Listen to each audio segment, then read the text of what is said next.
In recent years, I've been pleasantly surprised by the amount of comic book to TV adaptations that weren't absolutely terrible. From Preacher to The Umbrella Academy to Grant Morrison's Happy and even Doom Patrol. While none of these shows were perfect, they generally justified their existence by offering at least something of interest, sometimes updating the source material for a modern audience, or developing certain characters and storylines to better fit this new medium. And in some rare cases, these adaptations can even improve on the original source material in some ways. The Boys, for instance, is, I think, a perfect example of an adaptation that changes the tone and feel of the source material it's adapting while still managing to conserve the spirit of the original, and developing certain areas that were perhaps somewhat lacking in the comic. While the comic is written by a very angry man who really hates superheroes and imbues the story with this violent, enraged, punk aesthetic, the show manages to soften the edges a little bit and presents the themes in a more accessible package. And while some might lament the loss of Garth Ennis's signature tone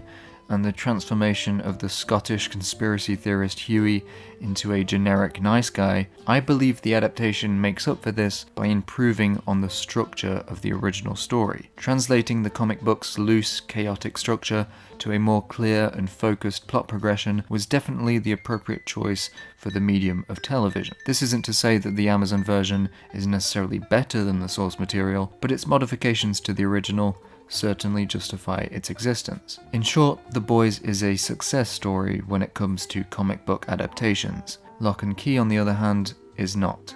And the reason I believe this is an interesting comparison to make is that on the surface, the Locke and Key adaptation does many of the same things The Boys adaptation did to its source material. It certainly tones down the violence, rearranges the story, and modifies certain characters.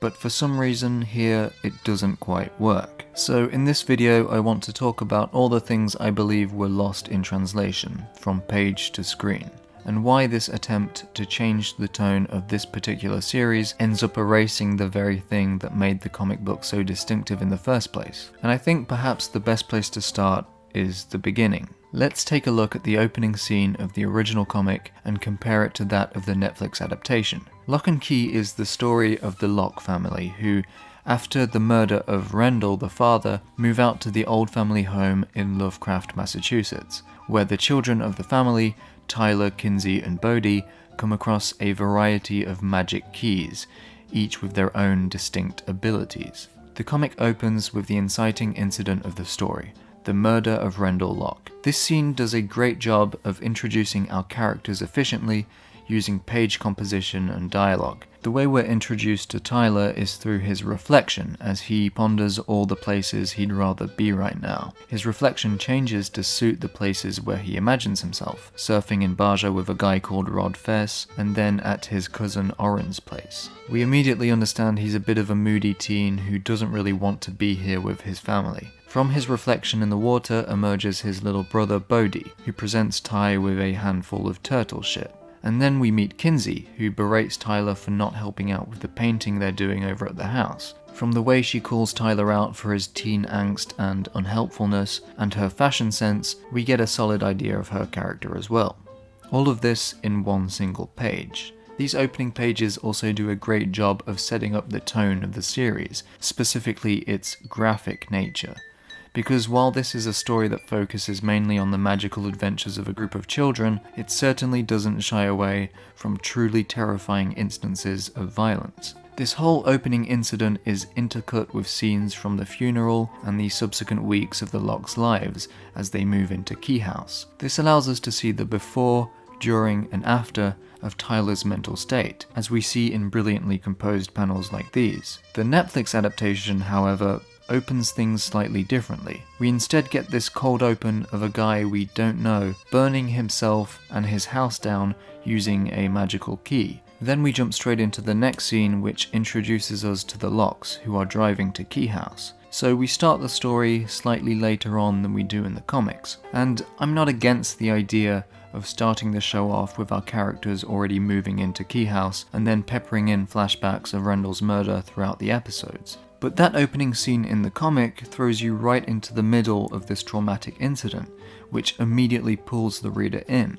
Of course, one of the main reasons we don't start there in the show is that this adaptation is trying to tone down the violence a little bit. But if you're going to mix up the structure of the original story, you have to be aware of what you're losing by doing this. You need to replace that scene with something else that will get the audience hooked. I imagine this is why they opted for this scene which introduces the keys and the overall weird fantasy elements of the story right from the get-go. But I think this is a bad move. First of all because it kind of spoils the keys, and second of all because we have no idea what's going on here. We don't know who this person is, nor do we understand what the keys are or how they work yet. Obviously, this is the point. It's a cold open that teases the mysteries to come and clues us into the fact that our main character's father is in some way connected to this whole mystery, but it's very lazy and uninteresting, especially compared to the brilliant opening scene of the comic, and especially as it's followed up with this car scene, which is a terrible introduction to our main characters. The way the comic is structured is that each of the first few issues focuses on one of the children. First is Tyler, then Bodhi, then Kinsey. These opening issues do a great job of developing these characters and setting up their respective arcs and giving us an idea of what kind of inner turmoil they will be dealing with throughout the story. In the show, both Tyler and Kinsey are immediately reduced to edgy teens who say stuff like this. If you had to lose one sense, what would it be? Right now, my sense of hearing. Tyler! One more time, and G.I. Joe loses a leg. One of the main thematic focuses of the early issues of the comic is obviously how the children are dealing with what happened. For Kinsey, this manifests in a complete shift in her sense of identity. She gets rid of her dreads and completely changes her style, in a desperate attempt not to stand out at school. She's extremely insecure and constantly thinks everyone is staring at her and rejects any social interaction out of a fear that she might be asked about her past. She's even afraid of her own reflection, and is even sick one time when she smells paint in school because it reminds her of the day her dad was murdered. Essentially, she has PTSD, and her entire sense of self has been distorted. But in the show, she's just... Newcomer's discount. It's very kind of you. We don't need charity. So much is very lucky, kid. Yeah, I feel so lucky. She likes to draw just like you, Uncle Duncan. The drawing room is where people would go drink and smoke cigars after dinner, snot gobbler. I don't know if they thought turning her into a tsundere would make her seem like a stronger female character or something, but to me, she comes off as way less interesting than in the comics, and the fact that she's reduced to this I'm in a constant state of PMS archetype is kind of sad. And they even tried to convey some of the same character traits from the comic, but they just sort of missed the mark on every single one of them. Like their mum mentions that she likes her new clothes, which is an attempt to draw attention to the fact that she's changed her style, but we haven't really seen her wearing anything that different except in one quick flashback. Whereas in the comics, the first time we see her, she looks like this, and we understand through her internal monologue why she changed her appearance. Here, it's never really made clear. And as soon as she arrives at her locker, she immediately overhears two mean girls talking about her, and one of them says this. Logan, Peter. You should invite the Locke girl. I know, but come on, she's probably a real killjoy. It's really not that big of a deal. I mean, my aunt died last year, and I didn't get any special treatment. So we now find ourselves in a cringy CW show for some reason. The whole point of her paranoia in the comics is that this is what's going on inside her head. We see people looking at her, but at no point does anyone ever say anything about her, and it's possible that she's just imagining that people are staring. And of course, in the comic, she actually overcomes some of this through a little character arc in a single issue. She pushes herself to make a new friend and starts dressing like she used to again, and all of this happens within the span of about 20 pages. It's a complete character arc, because the comic storytelling is very concise and well paced. But more on that later, because right now the obnoxious British character has made his appearance. Hey, how's it going? You mind if I sit? Rocky Road? Excuse me? Rocky Road. It's a nom de guerre. It's both the ice cream you ordered yesterday and well, your life. So, me and my droogs are having a thing later. No, Savini. Tom Savini. You know, the godfather of gore. The man who put the word artist in special effects and makeup artist. Okay, I have a serious question, guys. Why do these shitty teen dramas feel the need to pack their god-awful dialogue with so many references? What's that all about? Is it just that that's how middle-aged writers think teenagers talk? Or are they just so insecure about the fact that they're writing trashy teen shows that they feel the need to make sure everyone watching understands that they watch good movies too? But this guy will of course become Kinsey's love interest, and let's take a look at his comic book counterpart. Yeah, this is only the beginning of a long list of elements that were, let's say, toned down for this adaptation.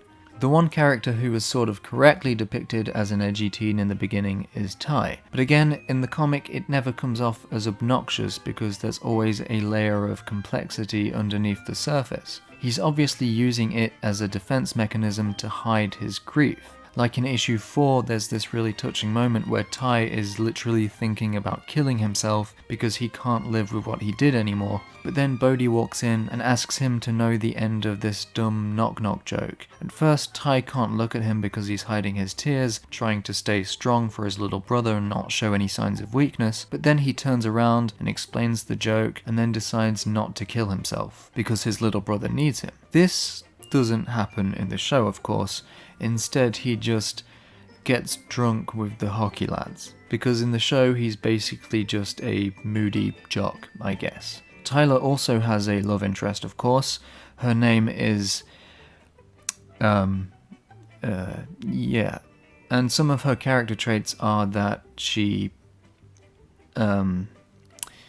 yeah, she's not the most memorable character in the world. You know that female character in everything you've ever seen who at first is very cold to the main guy because he's being a bit of a dick, which forces him to become a better person, after which she immediately falls in love with him, realizing that he's actually a really nice guy, and she's essentially offered up to the guy as a reward for his good behavior.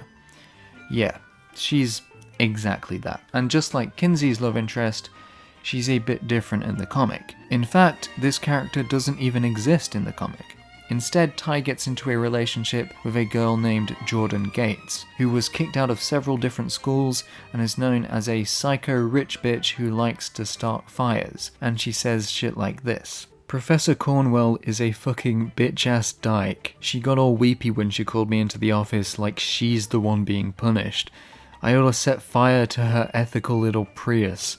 That'd give her something to cry about. Yeah, she's not a very good person. And while in the show, it's Tyler who ends up cheating on what's-her-name with the sexy villain because he's an edgy pretty boy with a dark past, and it's cool to cheat on your girlfriend, I guess. In the comic, it's actually Jordan who cheats on Tyler because she's an interesting character with issues of her own, and that's just not something Tyler would do anyway. If you compare this to that... You said you were an Anglophile.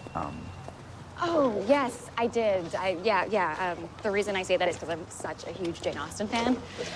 I think you get what I'm saying. However, the character who perhaps gets the worst of these changes, in my opinion, is the mother, Nina. Netflix Nina is just a normal mum. She's a bit overwhelmed with this whole situation and has a few moments where she gets sad remembering her dead husband, but other than that, she's boring as fuck and exactly what you expect her to be from the very first time you see her. Comic book Nina, on the other hand, is not a typical mum in the slightest. She's a bit of a mess, she's a terrible cook, she's not very responsible, oh, and she's also an alcoholic. They try to show that she's a bad cook in the show by having her leave an eggshell in an omelette once.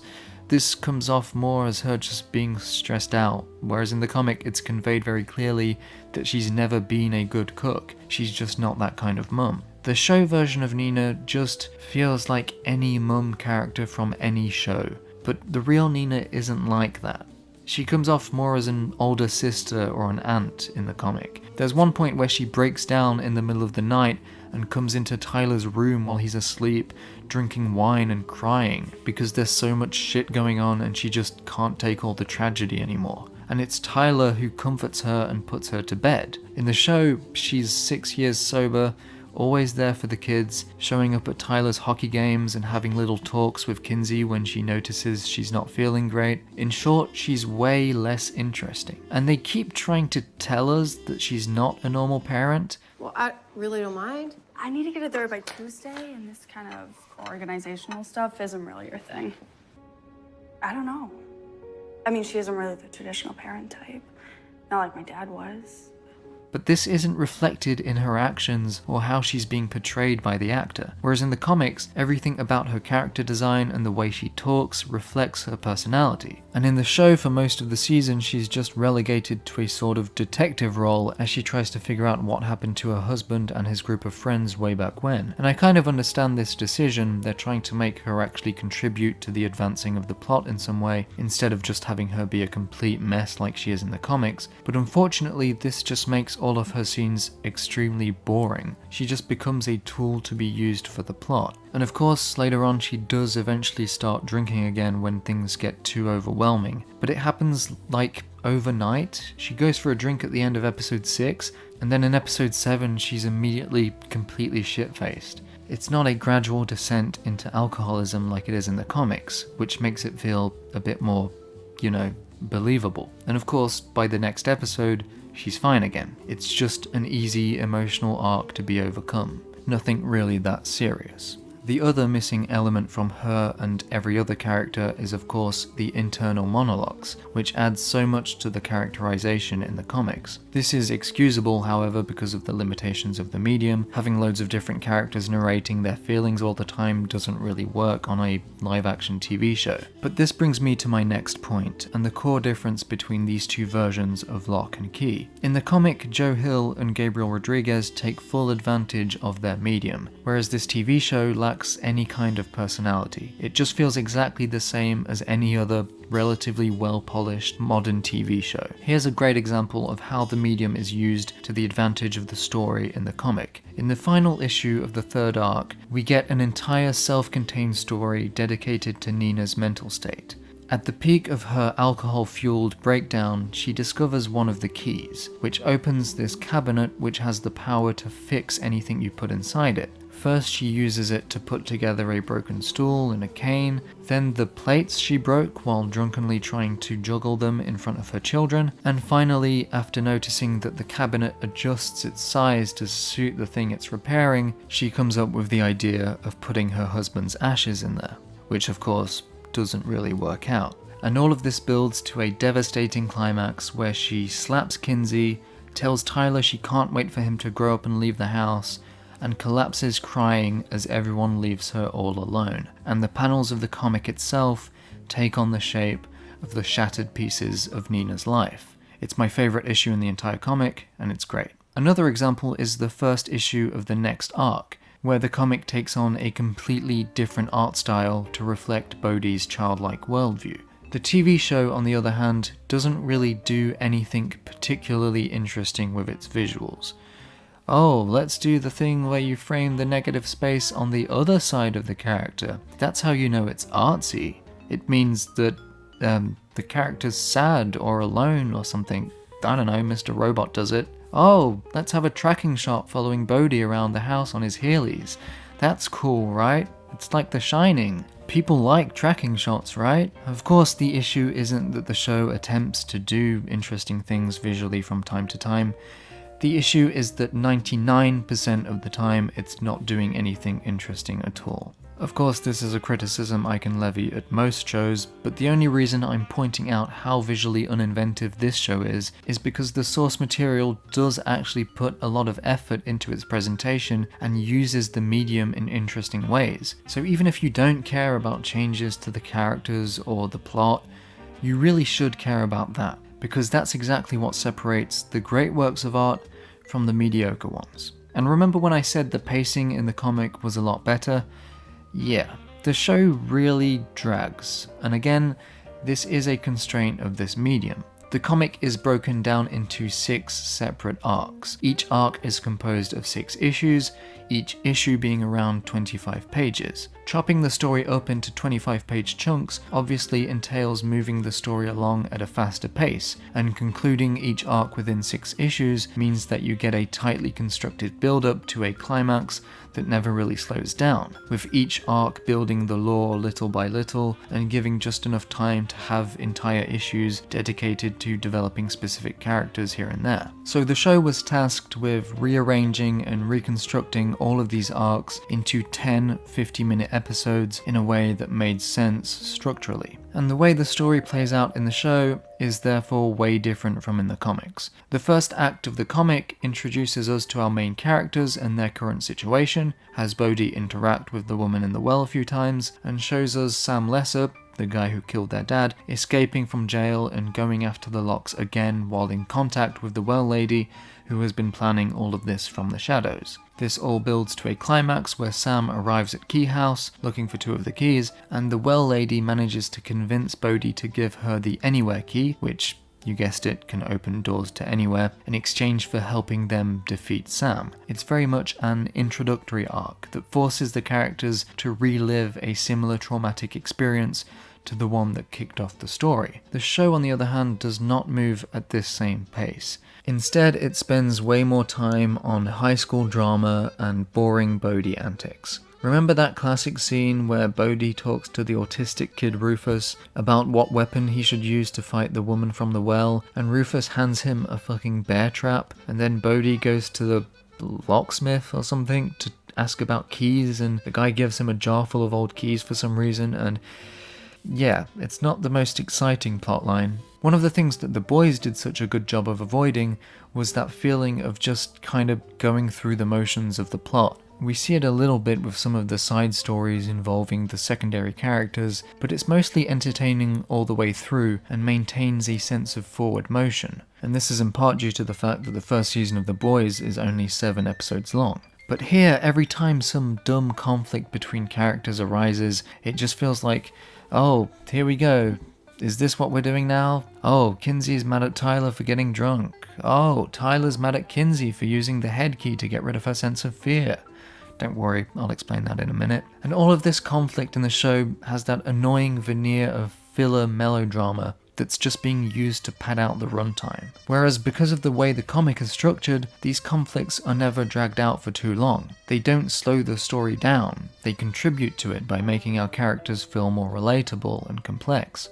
Another thing that the show has to change because of certain limitations is the effects of some of the keys and the order in which they appear and are used. In the comic, the first key to be used is the ghost door key, and I understand why they only left this until later on in the show and didn't use it as much, because obviously it entails using some complicated VFX, and yeah, it doesn't look all that great in the show. However, there's one key that they completely changed, probably due to VFX limitations as well, and that's the head key. In the comic, you put this key in the back of your neck and it opens the top of your head. Another you then appears so you can look inside of your own head. In the show, you put the key in the back of your neck, but then some kind of portal to a pocket dimension of sorts appears.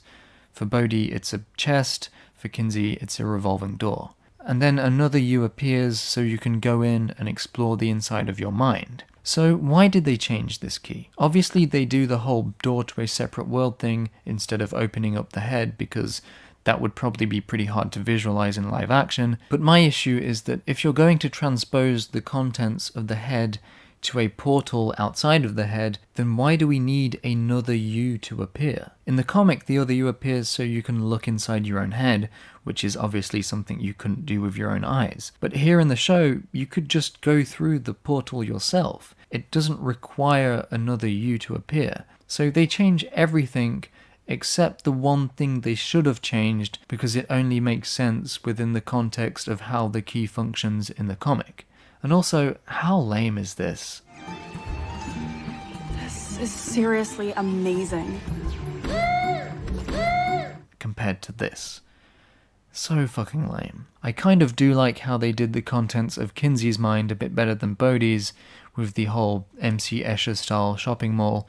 But then again, why is it a shopping mall? Is Kinsey really into shopping? In the comic, the inside of her head looks like this, because in the comic, she's a character governed by fear, and this is a brilliant representation of that. So she decides to remove the fear from her mind, and that leads to a whole arc for her character. In the show, this happens.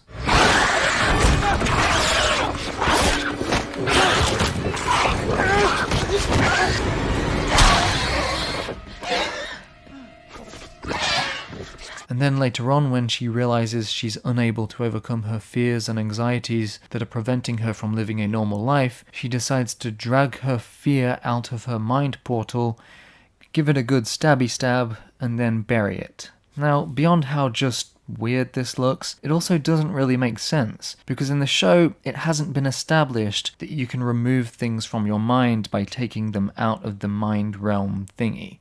In the comics, they clearly establish this, and also the fact that you can put things into your mind as well. Having this knowledge, Kinsey decides to remove her sense of fear. In the show, I guess she just assumes that it'll work, and this is where she changes her personality completely and goes back to her old style. But whereas in the comic, Kinsey's lack of fear surprisingly results in mostly positive changes to her character, with her recklessness really only being the one downside, in the show they translate this as Kinsey just becoming a complete arsehole, I guess. If you want to hold that against me, fine. But you're not gonna kill my buzz. Tyler, slap yourself in the face. Holy shit! I'm keeping it safe. Didn't you say to keep them with us? I said the keys. Sorry. Next time, why do you print up a complete set of rules? Don't make me that guy, Kinsey. That's easy then. Don't be that guy. Can you turn your anger down like 90%? You used the key at school today when I explicitly told you not to. Yeah, you did tell me, but I did it anyway. And guess what? It was awesome. One of the best decisions I've ever made. Look, I'm sorry that you're still a slave to your own fear, but it's not my problem. And the reason this arc is interesting in the comics is that you would expect the narrative to go down this road. If a character thinks they can improve their life by removing their sense of fear, it's obviously going to backfire somehow and turn out to negatively affect their life in some way, resulting in them coming to the realization that their sense of fear is actually really important and that they should learn to live with it instead of just trying to get rid of it. That's the obvious arc, right? But in the comic, for the most part, Kinsey's life is actually way better without her sense of fear, which is a really unexpected direction to take with that kind of storyline. And although she does end up regretting the decision further down the line, that only happens like 4 arcs later. And this realization only comes because her friend calls her too reckless, and her openness and lack of fear results in 2 of her guy friends fighting over her. It's not because she's being a giant arsehole to everyone. But of course in the show, it's almost immediately presented as a negative, because lacking a sense of fear for some reason turns Kinsey into a vengeful sociopath. Why does losing your sense of fear affect your sense of morality? Or are they implying that Kinsey was always a bad person, but was just too afraid of the consequences to act on her immoral impulses? In any case, the thematic wires seem a bit crossed here. But perhaps the most important, but least obvious aspect of the story that changes in this adaptation and has the biggest impact on how we interpret it is the tone. Everything in this show just comes off as really, really cringy. And I know that's a pretty vague descriptor, but I mean, just look at this for Christ's sake. Weird. What is this? Some kind of optical illusion?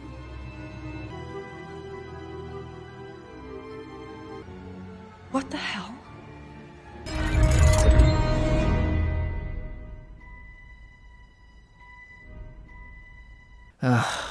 It's obviously a lot harder to write dialogue where characters discuss magical keys and evil demons in a way that doesn't sound kind of ridiculous in a live-action format. A comic book comes with the inherent cartoony feel because of the medium itself, so translating something magical and cartoony can be quite difficult. But this isn't helped by the fact that the writers seem determined to make the dialogue even less believable. Why is every teen drama seemingly competing to see who will have the most bad writing compilations on YouTube? It's like a huge 1,000-pound rock has been lifted off my chest. Love the hair, Kinsey.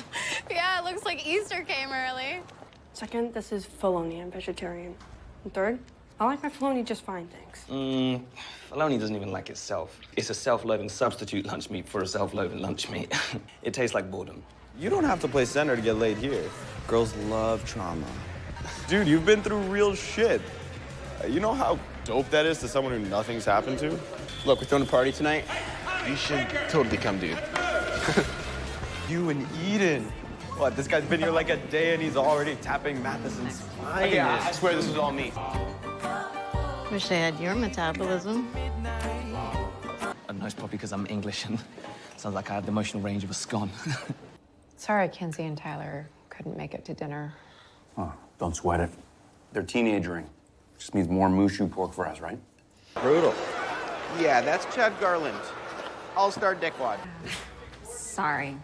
If she doesn't have her afternoon sugar-free Red Bull, she gets cranky. And could you point me in the direction of the autumnal study? How about I point you in the direction of my room? It's just a rough cut. Rough. It's bloody sandpaper. Regretting your last-minute recast, Cavendish? Oink, oink, oink, oink, oink, oink, oink. Oink, oink, oink, oink, oink. Oink, oink, oink, oink, oink. Oink, oink, oink, oink, oink. Tam. You're not so scary now without your claws and your monster makeup, are ya? Baria. And plus, I don't know who this bitch is, but I'm not about to let some rando demons run through my town. Well put.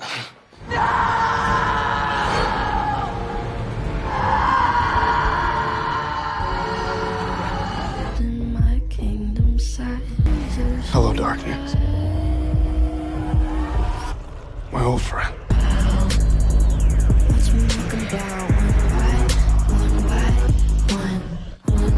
That last one is actually a line taken from the comic, but it's a perfect example of how translating dialogue from a comic to live action depends entirely on the presentation. How does the actor deliver it? How is it framed visually? What music is playing? What's the tone of the scene? And I think this moment is a good case study on exactly how not to do it. The music, mixed with the cringy facial expression and the slow zoom out with the underwhelming shadow effects, none of it works, because it feels like the director is trying really hard to make this feel really cool and menacing, but doesn't actually have the means to convey that feeling. So there's this weird tonal dissonance that's created.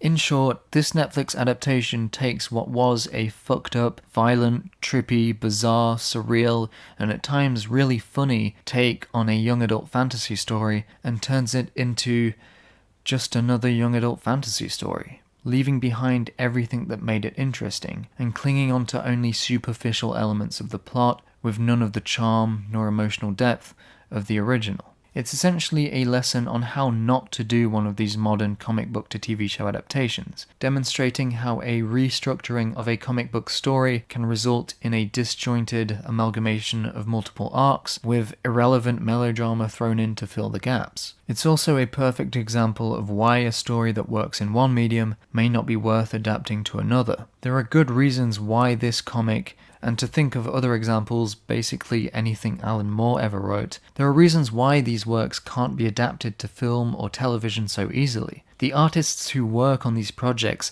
take great effort to make use of the medium they're working in. Whether it's taking advantage of paneling, colour, text placement, or the dynamics of page composition, the fact that they exist in this very medium is an integral part of what makes these stories so great. So I guess my point is that if you're not going to put in that effort to translate that greatness to a different medium, then just don't do it.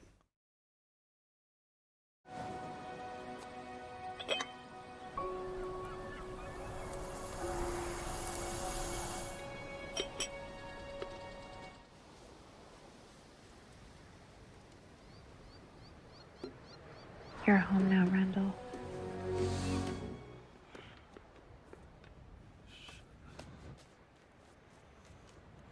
Oh shit, dude, I'm sorry.